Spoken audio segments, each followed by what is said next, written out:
What? I became a Where male am I? juror stepmom of 5 future villains? Where am I? What's going Cold. on? The first thing he felt was cold and weak.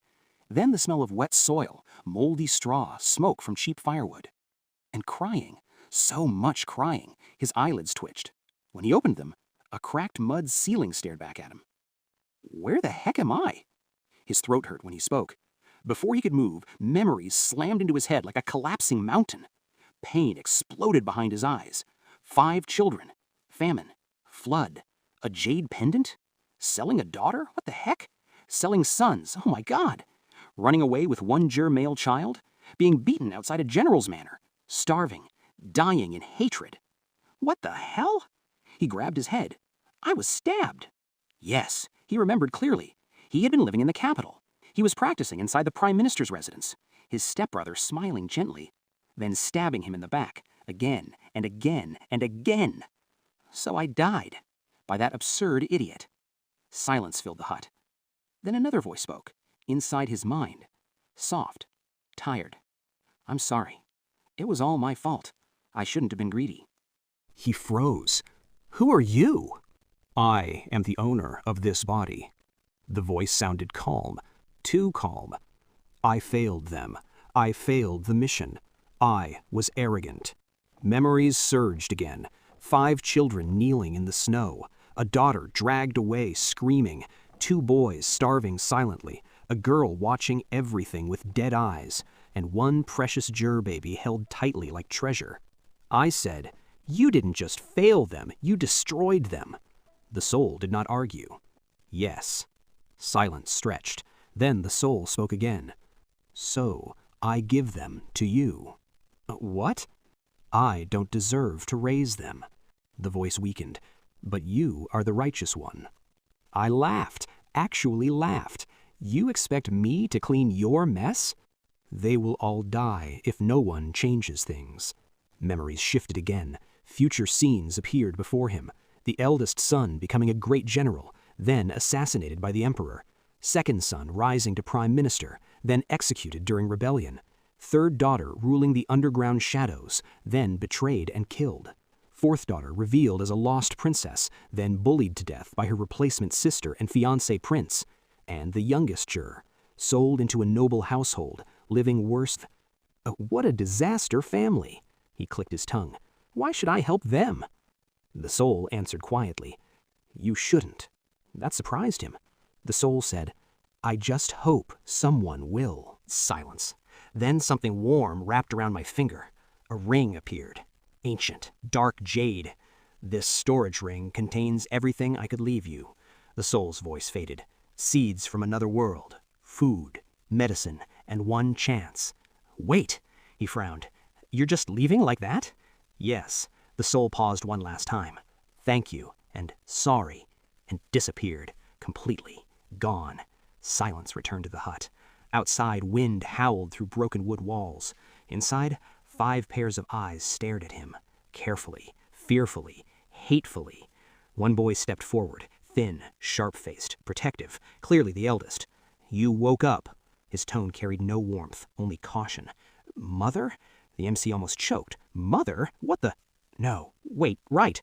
This world allowed male heirs to give birth, which I didn't even have an idea before. And apparently, he was one of them now.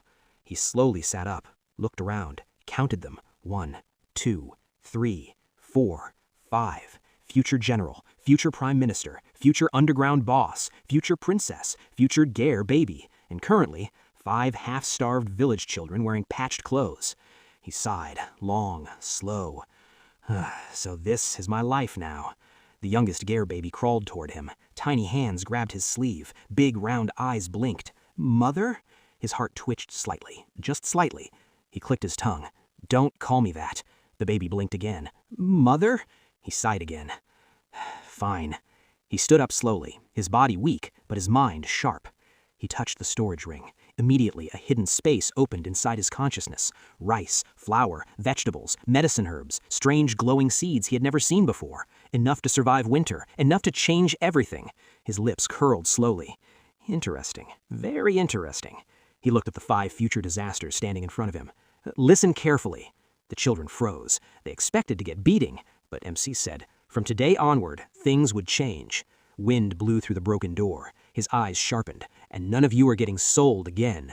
The eldest boy stared suspiciously. The others trembled in fear. What do you mean? The MC smiled slightly, a dangerous smile. I mean, we're going to survive. The eldest boy is just 10 years old now, carried water buckets heavier than his arms should handle. The second boy is 8 years old, chopped firewood carefully. The two girls, 7 years old, cooked thin porridge over a weak fire. The baby girl of 1.5 years old sat wrapped in cloth beside them. No one spoke. No one looked at him. Everyone waited. Waiting for orders. Waiting for scolding. Waiting for punishment. He said nothing. Instead, he walked into the courtyard soil and started digging. Clumsily. Very clumsily. He had never farmed before, not in his previous life, not in this body's memories either. He had grown up as the son of a high-ranking official. His hands had only touched brushes and books, not mud, not tools, not survival. The hoe slipped. Again, and again, and again. Behind him, silence deepened. The second son stared. The hidden princess daughter blinked slowly. The underground boss daughter narrowed her eyes slightly. The eldest son watched the longest, carefully, suspiciously. Their mother had never worked before, ever. Yet now, he was digging soil like a stubborn fool. Inside his sleeve, his fingers brushed the storage ring. Potato seedlings, sweet potato vines, seeds he had never seen before, enough to survive winter, enough to change everything, if they survived long enough. He planted them badly because he had no idea. Crooked rows, wrong spacing, uneven depth, completely wrong technique. The eldest son almost spoke, then stopped himself. He lowered his head and returned to carrying water. No one helped him, no one questioned him. They only watched, silently. By afternoon, he failed. The soil rows collapsed. The seedlings tilted sideways. Half the plants leaned like injured soldiers. He stared at them. Same color, same thickness, 6 sets, even his own. The second son stared at them for a long time. Equal? He whispered. Impossible. The Gur never did that before. Never. For 3 days straight, he did nothing else. Dig, plant, fail. Repeat. Dig again, plant again, fail again, repeat again. On the 4th day, something changed. The youngest girl quietly placed a water bucket near him, without speaking, without looking at him. Then she ran away. He paused, looked at the bucket, then continued planting. Inside the kitchen, the second girl whispered softly. He didn't shout today. The prime minister boy answered without lifting his head. He didn't shout yesterday either. The underground boss girl stirred the porridge slowly. He hasn't hit anyone. The hidden princess girl added quietly. He also didn't eat first, and waited for us. Silence followed. That was new too. Before, he always ate first. Always. Now, food stayed on the table until everyone sat down, together. The eldest son noticed first. Of course he did. He always noticed first. He watched their mother carefully every day, tracking his behavior, comparing old patterns, measuring what changes. One evening, he finally spoke. Why are you planting those? The MC didn't look up. Food. That's not wheat. I know. Silence again. What is it? Potatoes. The eldest boy frowned slightly. He'd never heard that name before, but he didn't ask again. The baby girl crawled toward the courtyard later that afternoon, straight toward the MC, as usual. The MC froze. He had no idea what to do with babies. None. Zero experience. He picked him up awkwardly. Wrong angle. Wrong posture. Almost dropped him. The children rushed forward instantly, but then stopped, because he didn't. What? I became a male juror stepmom of 5 future villains? Episode 3. Sweet potatoes, spies, and suspicion. The sweet potatoes sprouted. Properly. Healthily. Beautifully. The leaves spread across the courtyard soil like green silk. For 3 days straight, the children pretended not to stare at them. On the 4th day, the MC walked into the kitchen, silently, purposefully, then pulled out a clay pot. The children froze. Their mother had never cooked before. Ever. Inside his sleeve, he opened the storage space again. A small bamboo scroll floated forward inside his mind. Sweet potato porridge. Simple. Nutritious.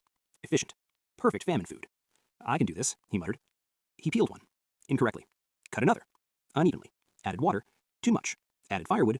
Too strong. 10 minutes later, the pot exploded into a sticky orange disaster. Burned. Half raw. Half paste. Completely ruined. Smoke filled the kitchen. The underground boss girl covered her mouth. The hidden princess daughter blinked slowly. The second son stared at the ceiling. The eldest son turned away immediately. The baby juror clapped happily. Mother made food. The MC stared at the pot, expressionless. Deadpan. No. The children rushed forward instantly. Move, said the eldest son calmly. I'll fix the fire, said the second son. I'll cut them properly, said the hidden princess daughter. I'll wash the pot, said the underground boss girl. Within minutes, the kitchen moved like a silent machine. Smooth. Efficient. Natural. He stood aside, watching. The recipe says cut smaller. The hidden princess daughter nodded immediately. Yes. Less water. Yes. Slow fire. Yes. 10 minutes later, sweet potato porridge filled the house with warmth. No one spoke, but everyone understood something important. Their mother was trying. Badly. But trying. That night, for the first time since the rebirth, everyone ate until full. Not equal portions, not luxury food, but enough. Enough meant survival. Enough meant winter was no longer terrifying. Enough meant something had changed. Later, inside the house, the hidden princess daughter opened a book quietly. Their mother's old writing. He used to write often, especially during lonely nights after the general left. The first notebook, before the baby's birth, contained gentle language, careful handwriting, soft words, hopeful thoughts. The second notebook, written after the baby's birth, felt wrong. Sharp strokes, messy spacing, different vocabulary, different tone, different person. Her fingers paused slightly. This is strange. She flipped pages again. Same name, same signature, different writer. Her eyes narrowed slightly. She said nothing, but she remembered everything. Outside, the underground boss daughter froze suddenly. Someone stepped near the back wall. Light footsteps. Careful breathing. Not villagers. Not neighbors. Not family. Strangers. She crouched beside the fence. Earlier, the underground boss daughter overheard 2 girls and 1 gur baby, easy money. In ancient rural settings, child picking typically scout first, confirm household structure, return at night, target famine households, prefer homes without adult male protection. From their perspective, house profile, husband absent, famine area, multiple children, 2 girls, 1 gur baby, soft-looking gur parent. So they return at second night after scouting. Why second night? Because these illegals often observe once, confirm routine, strike quickly before rumors spread. The underground boss daughter predicts the timing. She doesn't strategize like a mafia queen. Instead, she shows pattern intelligence. What she notices. Clue 1. Men didn't enter house immediately, meaning they were scouting, not stealing livestock. Clue 2. They counted children verbally, meaning target is children. Clue 3. They left without testing doors, meaning returned later at night. Clue 4. They came morning time pretending to pass again, meaning confirming schedule. So she concludes they will return after dark within 2 days. This is street survival logic, not adult strategy. Exactly the kind of thinking that later becomes hidden underworld master instinct. How the eldest son sets a courtyard trap. He cannot fight adults, so he designs a noise plus visibility trap, not a combat trap. Courtyard resources available: water buckets, farming tools, loose gravel, wooden rake, clay jars, hanging ladles, chicken fence, firewood stacks. His goal: make intruders louder so the villagers wake up. His trap plan? Step 1. Moves loose gravel behind a gate entrance. Therefore, stepping causes crunch noise. Step 2. Leans rake against door frame. Therefore, falling sound if door is pushed. Step 3. Ties thin thread between jars. Therefore, jars fall if crossed. Step 4. Leaves courtyard lantern placed high. Therefore, illuminates intruders' faces. This isn't fighting. This is alert engineering. Exactly how a future general thinks. Control terrain first. The Prime Minister's son manipulates villagers into witnessing event. He cannot command adults, so he manipulates social expectation instead. Earlier, he noticed villagers recently started respecting MC again after hooligan scene, so he spread subtle information. During water collection, he says, "Mother says thieves might come soon." Villagers respond, "Why?" He answers, "Because someone counted us yesterday." Now, village women become alert. Then he does something smarter. He tells the old village head's grandson, "Mother will stay awake tonight guarding crops." Meaning, if something happens, villagers already expect noise tonight. So when jars fall and shouting starts, villagers come faster. This is political intelligence, future prime minister thinking. Control narrative before event happens. Why the hidden princess daughter secretly hides the Yade pendant. The Yade pendant is general's identity token, proof of their parents' marriage, proof of their legitimacy, proof of Bakey Gur status, proof children belong to military household. But she hides it. Why? Because she noticed mother changed, books changed, handwriting changed, behavior changed. So she suspects something happened, but she doesn't know what. If outsiders find pendant, family becomes their target. Either traffickers return stronger, or corrupt officials seize property rights, or false relatives claim inheritance. So she hides it in rice jar bottom layer, or roof beam cloth wrap, or stove brick cavity. Princess-level intelligence. Protect legitimacy asset until truth confirmed. How MC unknowingly reveals something only capital officials know. During kidnapping attempt aftermath, villagers gather. Village elder asks, "How did you know they were traffickers?" MC answers casually, "They walked in triangular formation." Villagers confused, but eldest son freezes, because only military patrol training teaches this observation. Chief village elder says, "Should we report to the county office?" MC replies automatically, "Report directly to the circuit inspector office instead." Silence, because peasants do not know that administrative channel exists. What? I became a male juror stepmom of 5 future villains? Episode: The Mountain Didn't Refuse Them. The rain started as a whisper, soft at first, gentle enough that the villagers only lifted their faces and said, "Good, the crops needed this." By evening, it was louder. By midnight, it became a curtain. By morning, the river was no longer a river, it was a moving wall. MC stood outside the courtyard, staring at the sky. The clouds weren't drifting anymore, they were gathering, pressing, heavy and low. He rubbed the bridge of his nose. "We're leaving." Behind him, 5 teenagers froze. The eldest spoke first. "For the mountain?" "Yes." "How long?" "Before sunset."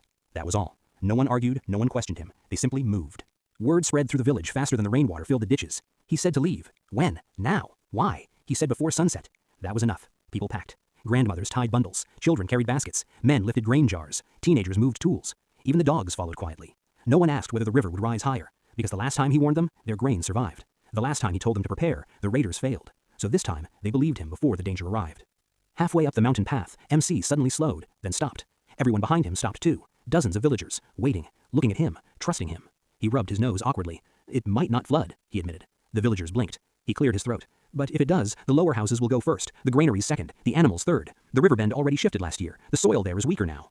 Silence. Then old Auntie Liu laughed first, a loud, cheerful laugh. "You think we climbed this mountain because you forced us?" Another villager slapped his chest proudly. "We follow you because you were right last time." Someone else patted his shoulder. "Leader speaks, we walk." A group of mothers laughed and surrounded him gently like he was their younger brother instead of their village protector. "You worry too much. We trust you. Even if nothing happens, mountain air is good for children." He looked slightly stunned, then embarrassed. "I'm not the leader," the eldest son said quietly beside him. "You are." By nightfall, they reached the cave shelters along the mountain ridge. These weren't wild caves. They were old storage caverns villagers had used generations ago during war years. Dry, hidden, safe. The teenagers moved like they had rehearsed this, because they had. The eldest directed sleeping areas. Families with elders to the inner wall. Young children near the fire pit. Keep one path clear for exit.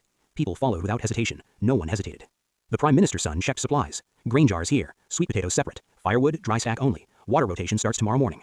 Villagers nodded automatically. No one even realized they were taking pictures. Nodded automatically.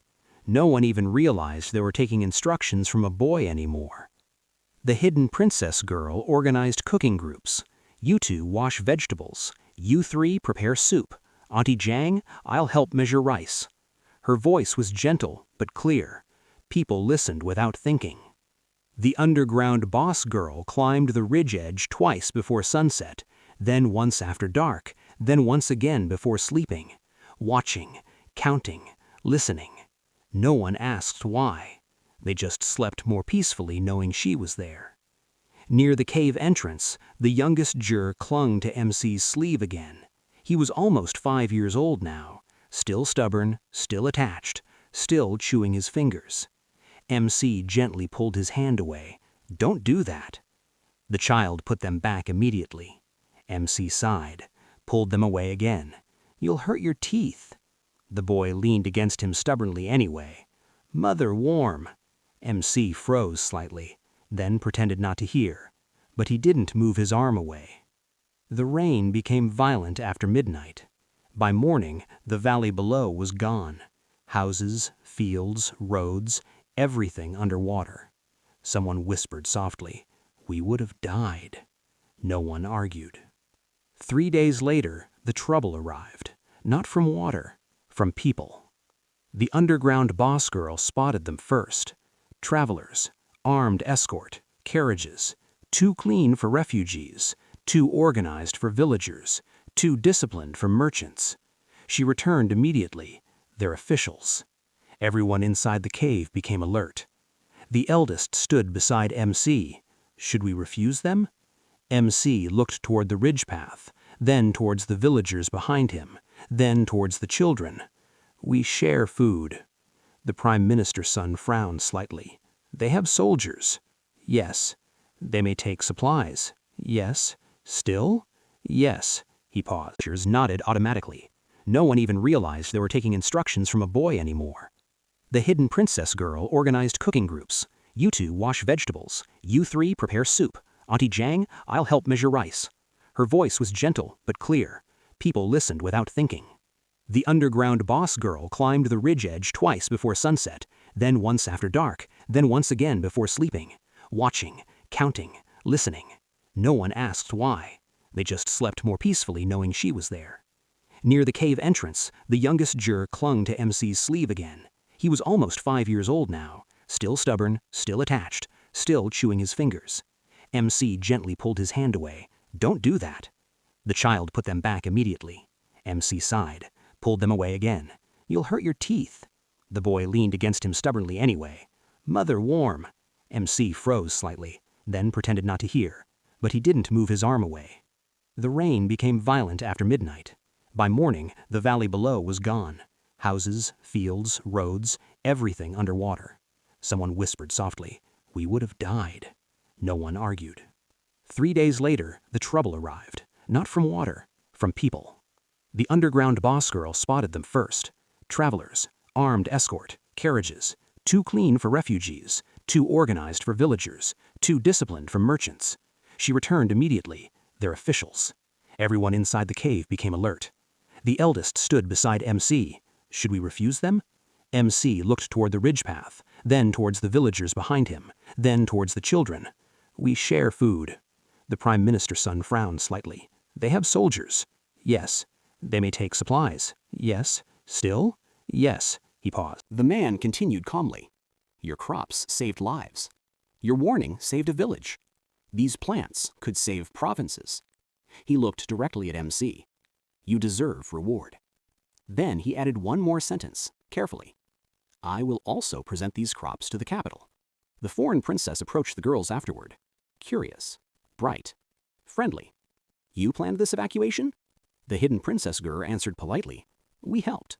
The underground boss girl said nothing, just watched her carefully. Then later, they were laughing together like ordinary teenagers, for the first time in years. That night, the official stood at the cave entrance again, watching the rain, watching the children, watching MC holding the sleepy youngest girl against his shoulder. He didn't speak aloud, but inside his mind, a question had already formed.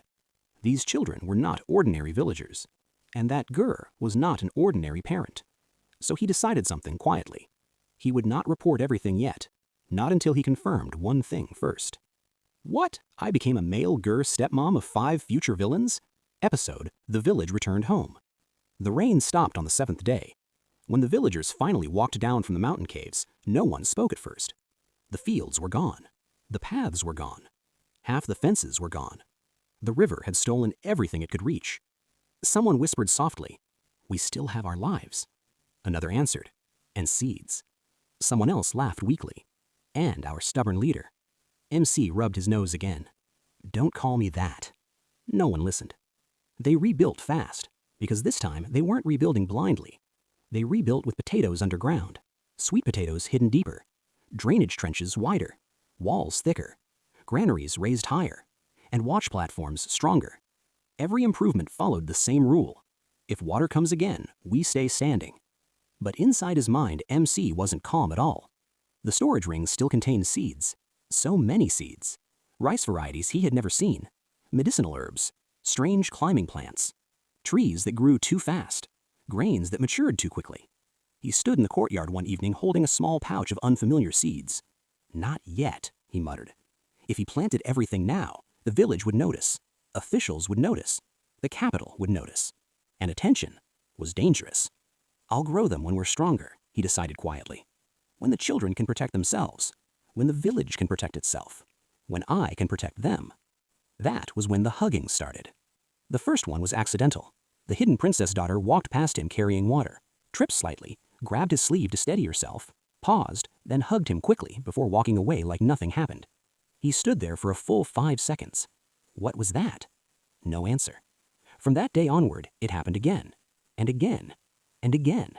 The underground bosker did it differently. She never hugged from the front, never spoke about it, never warned him. She simply appeared beside him when he returned from checking fields, leaned lightly against his shoulder for 2 seconds, then disappeared again like a shadow. The first time it happened, he thought it was accidental. The second time, he realized it wasn't. The third time, he stopped pretending not to notice. The Prime Minister's son pretended he wasn't hugging him at all. He would come over holding ledgers, or seed baskets, or rope, or tools, stand too close, lean slightly sideways, then casually say, "Mother, check this," while already half leaning against him. Every time. Exactly the same distance. Exactly the same excuse. Exactly the same expressionless face. Episode, The Man Who Came Back Anyway. No one expected him to return. Not the villagers. Not the children. Not even MC. Because in the original memories, the general never came back. Or more accurately, the original owner of this body never stayed long enough to meet him again. He had left for the capital, carrying the jade pendant, carrying his anger, carrying his mistakes, and never returned. But this time, everything was different. So when the horse stopped outside their courtyard, everyone froze. The eldest saw him first, then the Prime Minister's son, then the 2 girls ran out from the kitchen door. The youngest Jur dropped the wooden spoon he was holding and shouted loudly, "Father!" The word echoed through the courtyard like thunder. MC stepped outside slowly, and there he was, alive, tall, dust from the road still on his boots, eyes sharper than memory. The general had come home. The children ran first, all 5, even the eldest, who normally walked instead of ran, even the quiet second son, even the shadow-silent underground girl. They surrounded him instantly. "Father, you came back. Why didn't you send word? You're late. You're very late." The youngest climbed him immediately like a determined little monkey. The general laughed once, a short sound, rough with emotion. "I see all of you survived." The eldest answered seriously. Mother made sure of that. The general's eyes shifted, slowly, toward MC, and stayed there. MC didn't step closer, didn't step back either. He simply nodded once. "You returned." "Yes." Silence followed. Long, heavy, strange, because something inside that silence didn't match what either of them expected. The general narrowed his eyes slightly. He noticed it immediately, but said nothing. Not yet. Dinner that evening was louder than usual. The children spoke all at once, explaining everything. Flood, potatoes, raiders, mountain caves, officials, foreign princess, village rebuilding. The general listened without interrupting, without reacting, without blinking much at all. Only watching. Watching them. Watching MC. Watching everything. MC left early. Too early. He picked up the youngest Jur and said casually, "I'll check on Auntie Liu." No one believed him. Not even the 5-year-old. But no one stopped him either. He walked out quickly. Too quickly. Avoiding someone's eyes. Inside the house, the general finally spoke. He changed. The eldest answered immediately. "Yes." The Prime Minister's son added calmly. "A lot." The underground hidden princess girl said softly, "His writing is different." The underground boss girl said, "She moves differently." The youngest said proudly, "Mother, warm." The general froze slightly. "Warm?" All 4 older children looked at each other. Then the eldest spoke carefully. "Mother, before you left, was not like this." The Prime Minister's son continued calmly, "He stopped beating us." The underground boss girl added, "She stopped shouting." The hidden princess girl said, "She eats with us now." The youngest repeated proudly again, "Mother warm." Silence filled the room. Then the prime minister's son stood up quietly and brought something forward. A small notebook. He opened it. This is the second volume. Then another. This is the first. The general flipped pages slowly, carefully, reading, comparing, breathing slower and slower. Then he saw it. A small doodle in the corner of a page. Simple, careless, familiar. Too familiar, because he had seen it before. Years ago, before the baby was born, before everything changed. His fingers trembled slightly. He's back. His voice shook. No one understood what he meant, but he already stood up, already moving, already leaving the house. Outside, MC had just returned from the neighbor's courtyard, still holding the youngest juror's hand, still pretending everything was normal. Then suddenly, someone grabbed him, pulled him forward, hard, strong, arms wrapped around him tightly, too tightly. He almost lost his balance. What? The general didn't let go, didn't speak, didn't breathe normally, just held him like someone who had found something lost for years. "He came back," he whispered. MC froze. What? Then suddenly, the general kissed him. Not gently, not carefully, but like someone confirming something impossible was real. MC stopped breathing entirely. What? I became a male juror stepmom of 5 future villains? Episode, The Man Who Came Back Anyway. No one expected him to return. Not the villagers, not the children, not even MC. Because in the original memories, the general never came back. Or more accurately, the original owner of this body never stayed long enough to meet him again. He had left for the capital, carrying the jade pendant, carrying his anger, carrying his mistakes, and never returned. But this time, everything was different. So when the horse stopped outside their courtyard, everyone froze. The eldest saw him first, then the prime minister's son, then the 2 girls ran out from the kitchen door. The youngest juror dropped the wooden spoon he was holding and shouted loudly, "Father!" The word echoed through the courtyard like thunder. MC stepped outside slowly, and there he was, alive, tall, dust from the road still on his boots, eyes sharper than memory. The general had come home. The children ran first, all 5, even the eldest, who normally walked instead of ran, even the quiet second son, even the shadow-silent underground girl. They surrounded him instantly. "Father, you came back. Why didn't you send word? You're late. You're very late." The youngest climbed him immediately like a determined little monkey. The general laughed once, a short sound, rough with emotion. "I see all of you survived." The eldest answered seriously. Mother made sure of that. The general's eyes shifted, slowly, toward MC, and stayed there. MC didn't step closer, didn't step back either. He simply nodded once. "You returned." "Yes." Silence followed. Long, heavy, strange, because something inside that silence didn't match what either of them expected. The general narrowed his eyes slightly. He noticed it immediately, but said nothing. Not yet. Dinner that evening was louder than usual. The children spoke all at once, explaining everything. Flood, potatoes, raiders, mountain caves, officials, foreign princess, village rebuilding. The general listened without interrupting, without reacting, without blinking much at all. Only watching. Watching them. Watching MC. Watching everything. MC left early. Too early. He picked up the youngest juror and said casually, "I'll check on Auntie Liu." No one believed him. Not even the 5-year-old. But no one stopped him either. He walked out quickly. Too quickly. Avoiding someone's eyes. Inside the house, the general finally spoke. He changed. The eldest answered immediately. Yes. The prime minister's son added calmly. A lot. The underground hidden princess girl said softly, "His writing is different." The underground boss girl said, "She moves differently." The youngest said proudly, "Mother warm." The general froze slightly. Warm? All 4 older children looked at each other. Then the eldest spoke carefully. "Mother before you left was not like this." The prime minister's son continued calmly, "He stopped beating us." The underground boss girl added, "She stopped shouting." The hidden princess girl said, "She eats with us now." The youngest repeated proudly again, "Mother warm." Silence filled the room. Then the prime minister's son stood up quietly and brought something forward. A small notebook. He opened it. This is the second volume. Then another. This is the first. The general flipped pages slowly, carefully, reading, comparing, breathing slower and slower. Then he saw it. A small doodle in the corner of a page. Simple, careless, familiar. Too familiar, because he had seen it before. Years ago, before the baby was born, before everything changed. His fingers trembled slightly. He's back. His voice shook. No one understood what he meant, but he already stood up, already moving, already leaving the house. Outside, MC had just returned from the neighbor's courtyard, still holding the youngest juror's hand, still pretending everything was normal. Then suddenly, someone grabbed him, pulled him forward, hard, strong, arms wrapped around him tightly, too tightly. He almost lost his balance. What? The general didn't let go, didn't speak, didn't breathe normally, just held him like someone who had found something lost for years. "He came back," he whispered. MC froze. What? Then suddenly, the general kissed him. Not gently, not carefully, but like someone confirming something impossible was real. MC stopped breathing entirely. His brain stopped working. His hands reacted before his thoughts did. He hit him once, hard. "What are you doing?" The general didn't answer, didn't let go either. Instead, he lifted him, like he weighed nothing, and walked straight toward the bedroom. Inside the courtyard, 5 children stared, completely silent, completely frozen. Then, the eldest moved first, covered the youngest's eyes. The prime minister's son covered the hidden princess girl's eyes. The underground boss girl covered her own eyes, very slowly, very dramatically. Then the eldest closed the bedroom door, carefully, respectfully. "Father came back," the youngest whispered happily from behind covered hands. The eldest nodded once. "Yes." Then, after a pause, he added quietly, "And mother, too." Inside the room, MC finally pushed the general back enough to breathe. "You've lost your mind." "No." The general's voice was steady now, certain. "I finally found you." MC stared at him, heart racing, mind spinning. "You're mistaken." The general stepped closer again, much slower this time, much gentler. "No." Then softer. "I'm not." What? I became a male juror stepmom of 5 future villains? Episode, the one he was waiting for. The bedroom door closed behind them, hard, too hard. MC barely had time to react before the general pushed him back against the bed. What are you doing? No answer. Only breath. Only hands. Only urgency. The general leaned down again and kissed him. Not like before. Not sudden. Not wild. But desperate. Like someone afraid the person in front of him might disappear if he stopped touching him. MC shoved his shoulder. Stop!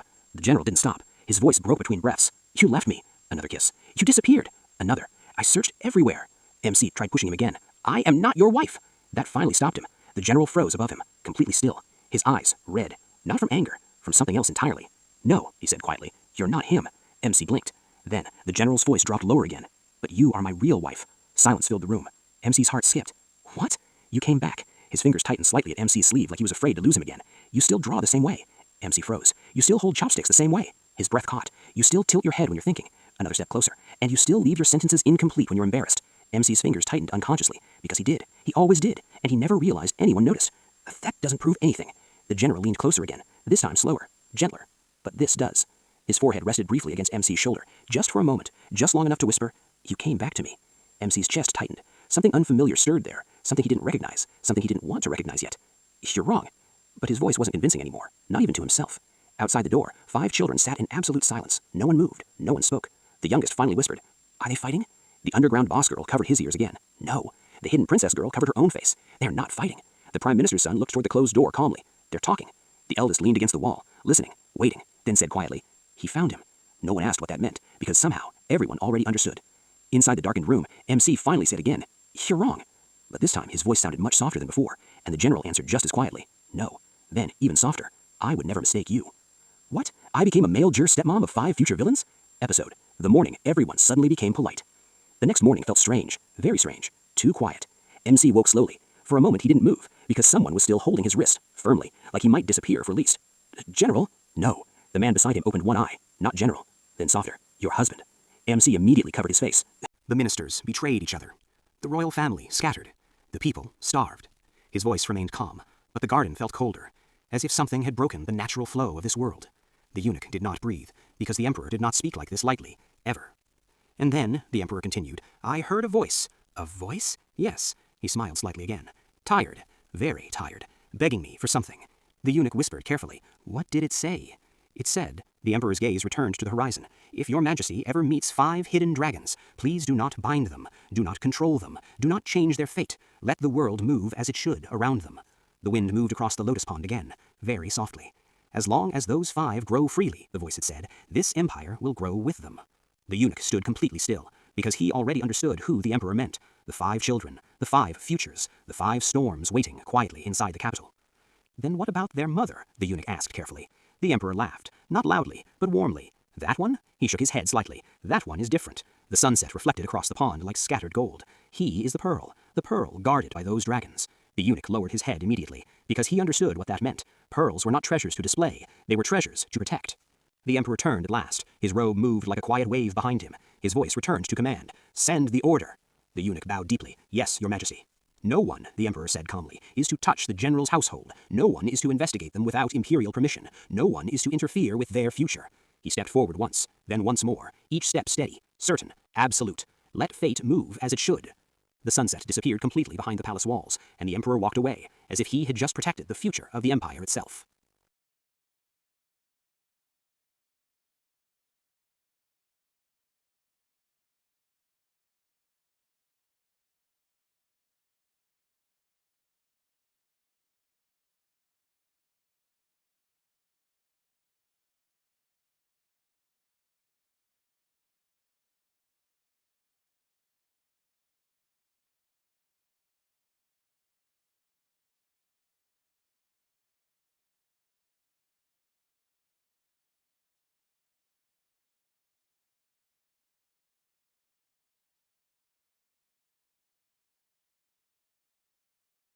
MC immediately covered his face. Stop saying that! But he didn't pull his hand away. Outside the bedroom, 5 teenagers had already gathered, waiting, suspiciously quietly, suspiciously neatly, suspiciously politely. The youngest juror sat in the middle of them, chewing his sleeve. Can I go inside? No, 4 voices answered together. When the door finally opened, everyone stood up instantly, straight-backed, respectful, too respectful. The eldest spoke first. Mother, breakfast is ready. The second followed immediately. Mother, water is prepared. The hidden princess daughter added sweetly, Mother, you should eat first. The underground boss daughter nodded calmly. Yes, mother. Even the youngest lifted both hands dramatically. Mother! MC froze. Why are you all calling me that every sentence? The eldest answered seriously. We always did. You did not. We did. You absolutely did not.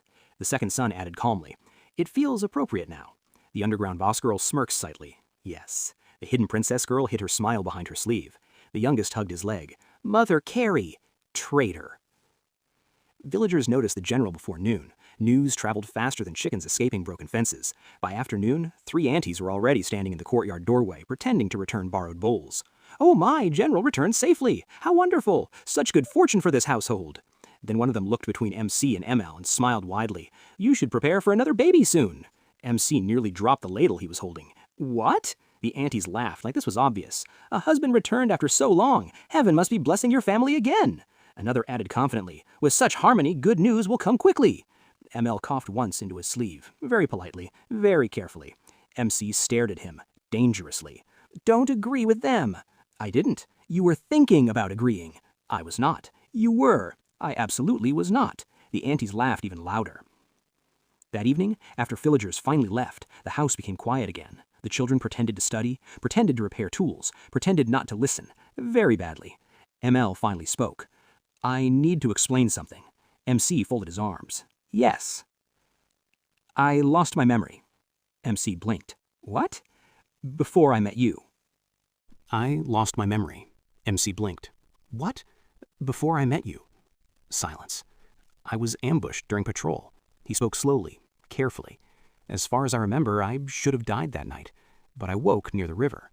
You found me. MC's fingers tightened slightly. You saved me. He continued quietly. We lived together after that. We married. We had 4 children. The room felt smaller suddenly. MC didn't interrupt, didn't breathe loudly either. Then ML said softly, We went boating one day, and you drowned. Silence fell heavily across the room. I brought you back, but when you woke up, his voice changed slightly. You were not the same person anymore. The children outside the door stopped moving entirely, listening. For 2 years, he continued, I didn't know what to do. I didn't know who to tell. Even the children slowly forgot. MC's chest tightened unexpectedly. That person never touched me again. ML's voice dropped lower. He stopped pretending. I became afraid. So he joined night patrols more often, stayed away longer, until I was struck in the head again and remembered everything. His identity, his duty, the traitor who ambushed him. So he left, immediately. And also because I needed to leave that person behind. Silence followed. Heavy. Complicated. Honest. MC suddenly reached forward and pinched his ear, hard. Did you sleep with me after I drowned? ML blinked. No! You're sure? Yes! Then how did we get him? He pointed dramatically toward the youngest juror. ML looked offended. You were already pregnant. MC froze. What? I was happy, ML admitted quietly, but I didn't realize your soul was gone. Smack. MC hit him again. How could you leave our children with that person? ML didn't defend himself, didn't argue, didn't excuse himself. He simply lowered his head slightly.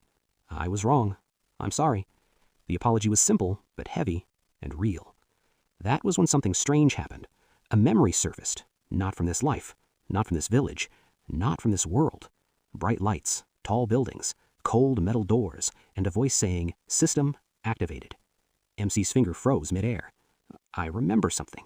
ML looked up instantly. What? The original owner. He spoke slowly. He wasn't here. He had something called a system. He cultivated only for himself.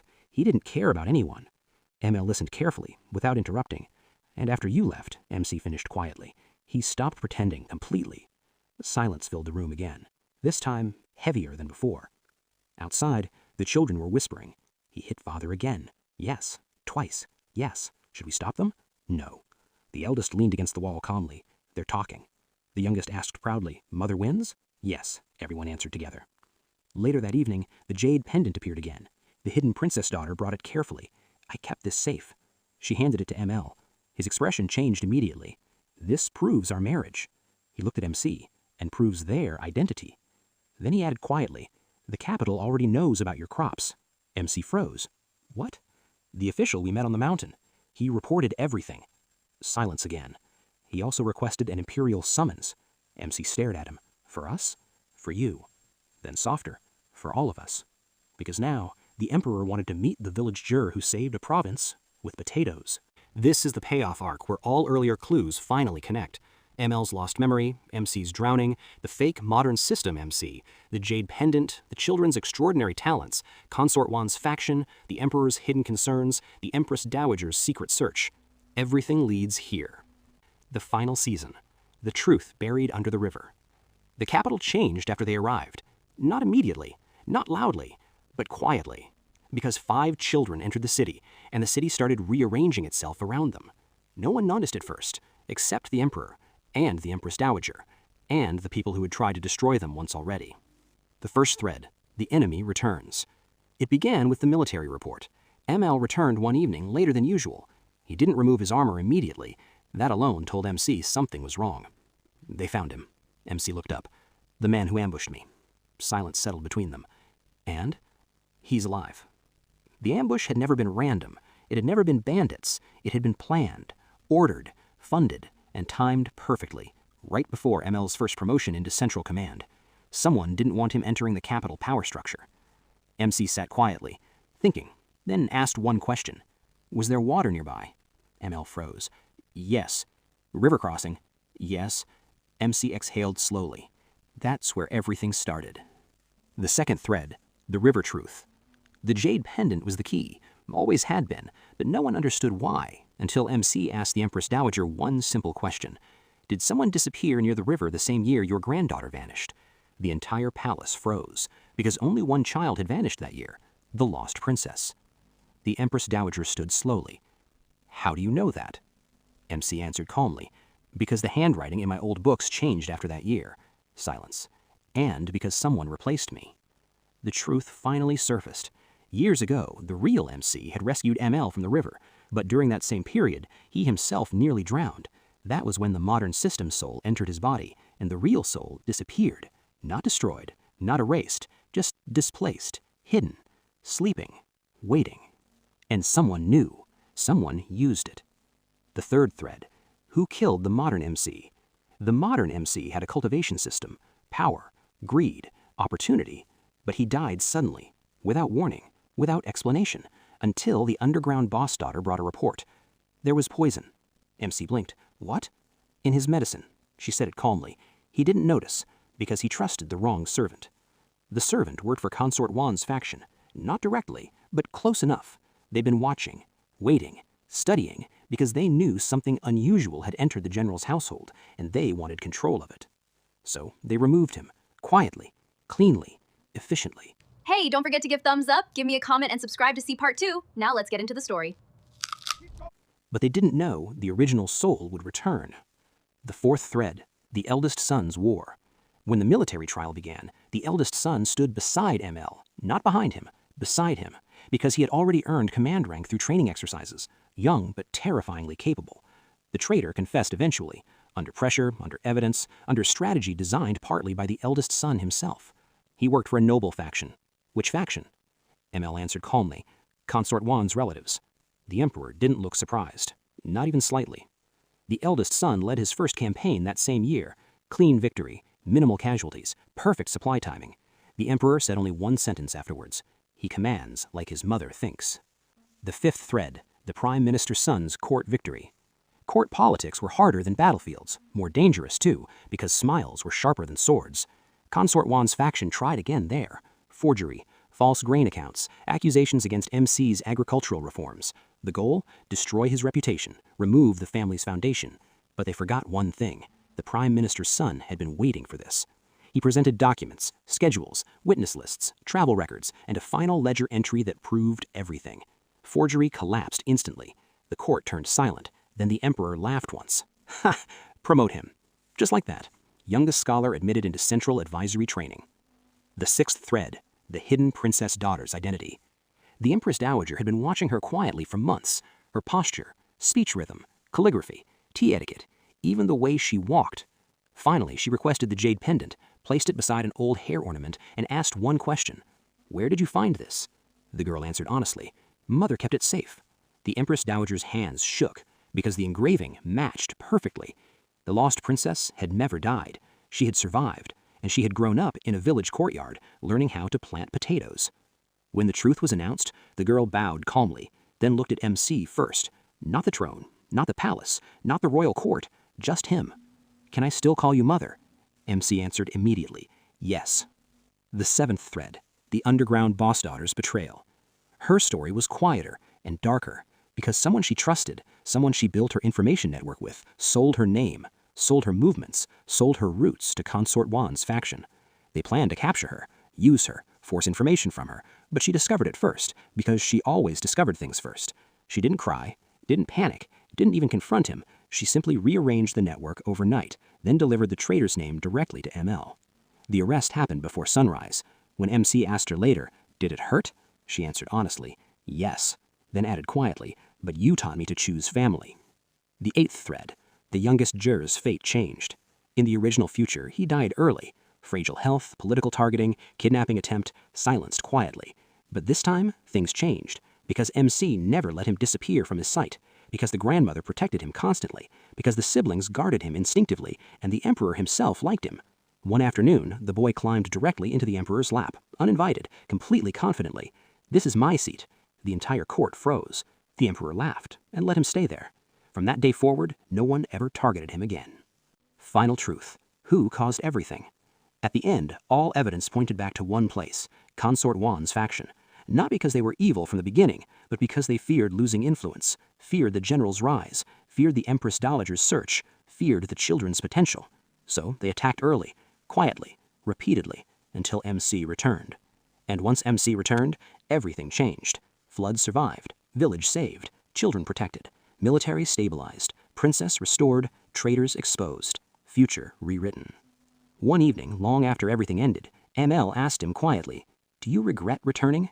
MC looked at the courtyard, at the children laughing, at the youngest climbing a tree he absolutely shouldn't be climbing, at the eldest arguing strategy with grandfather, at the girls whispering secrets together, at the scholar reading under a lantern, then answered simply, "No." Then added softly, "This is my home." Epilogue: The Pearl and the 5 Hidden Dragons. The palace garden was quiet at sunset, not silent, never silent. Wind moved through the bamboo. Carp shifted beneath the water surface. Golden light stretched across the stone paths like something ancient remembering itself. The Emperor stood alone beside the lotus pond, hands behind his back, watching the sky darken slowly. The Unicon who had served him for 30 years stepped forward carefully. He rarely asked questions, but tonight he did. "Your Majesty." The Emperor did not turn. "Yes?" "Forgive this servant's boldness. Speak." The Unicon hesitated, then asked quietly, "Why are you so lenient toward the general's household?" The Emperor smiled faintly, not mockingly, not dismissively, but like someone remembering something very far away. "Because once I saw this capital burning," he said slowly. "Burning?" "In a dream." The Emperor's eyes followed the last light sinking beyond the palace wall. The court collapsed. The generals turned on each other. The ministers betrayed each other. The royal family scattered. The people starved. His voice remained calm, but the garden felt colder, as if something had broken the natural flow of this world. The eunuch did not breathe, because the Emperor did not speak like this lightly, ever. "And then," the Emperor continued, "I heard a voice." "A voice?" "Yes." He smiled slightly again. "Tired, very tired, begging me for something." The eunuch whispered carefully, "What did it say?"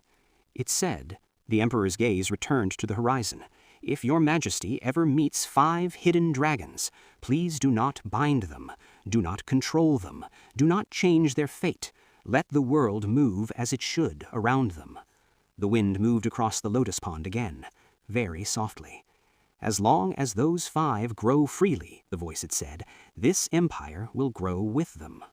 The eunuch stood completely still, because he already understood who the Emperor meant. The 5 children, the 5 futures, the 5 storms waiting quietly inside the capital. "Then what about their mother?" the eunuch asked carefully. The Emperor laughed, not loudly, but warmly. "That one?" He shook his head slightly. "That one is different." The sunset reflected across the pond like scattered gold. "He is the pearl guarded by those dragons." The eunuch lowered his head immediately, because he understood what that meant. Pearls were not treasures to display, they were treasures to protect.